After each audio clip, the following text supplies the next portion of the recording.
കുട്ടികളൊക്കെ സ്കൂളിൽ വിട്ട് വരുന്ന സമയത്ത് നമുക്ക് ഈസി ആയിട്ട് തയ്യാറാക്കി എടുക്കാൻ പറ്റുന്ന ഒരു പാൻ കേക്കിൻ്റെ റെസിപ്പിയാണ് ചെയ്യുന്നത്.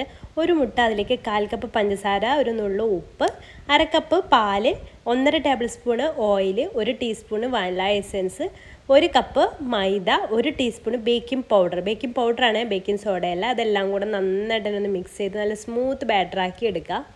ഇതാണ് കേട്ടോ ഇതിൻ്റെ ഒരു കൺസിസ്റ്റൻസി. പിന്നെ ഇതിൻ്റെ ഡീറ്റെയിൽഡ് റെസിപ്പി നമ്മുടെ യൂട്യൂബ് ചാനലിലും ഫേസ്ബുക്കിലൊക്കെ അപ്ലോഡ് ചെയ്യുന്നുണ്ട്. അപ്പോൾ അതൊന്ന് കണ്ടു നോക്കിയാൽ മതിയിട്ട് ഡൗട്ടുകൾ ഉണ്ടെങ്കിൽ. പാൻ ചൂടാക്കിയിട്ട് ലോ ടു മീഡിയം ഫ്ലെയിമിലിട്ടിട്ട് വേണം ഇത് ചുട്ടെടുക്കാൻ വേണ്ടിയിട്ട്. ഹൈ ഫ്ലെയിമിൽ ഇട്ട് കൊടുത്താൽ പെട്ടെന്ന് തന്നെ അടിഭാഗം കരിഞ്ഞു പോകും. സാവധാനം വേണം കുക്ക് ചെയ്തെടുക്കാൻ വേണ്ടിയിട്ട് കേട്ടോ. അപ്പോൾ ഇതുപോലെ നമുക്ക് ഓരോന്നായിട്ട് ചുട്ടെടുക്കാം. നല്ല അടിപൊളി ഫ്ലഫി ആയിട്ടുള്ള പാൻ കേക്ക് ഇവിടെ റെഡി ആയിട്ടുണ്ട്. ഇവിടെ മക്കൾക്ക് ഇതിൻ്റെ കൂടെ തേനാണ് കേട്ടോ ഡിപ്പ് ചെയ്ത് കഴിക്കാനായിട്ട് കൊടുക്കുന്നത്. അവർക്ക് തേനാണ് ഒന്നുകൂടെ ഇഷ്ടം. അപ്പോൾ ഈ രീതിയിലാണ് അവർക്ക് കൊടുക്കുന്നത്. അപ്പോൾ ഇതിൻ്റെ പാൻ കേക്ക് തയ്യാറാക്കുമ്പോൾ ഒരുപാട് കാര്യങ്ങൾ ശ്രദ്ധിക്കേണ്ടത്. അതൊക്കെ നമ്മുടെ ചാനലിൽ അപ്ലോഡ് ചെയ്തിട്ടുണ്ട് കേട്ടോ. താങ്ക്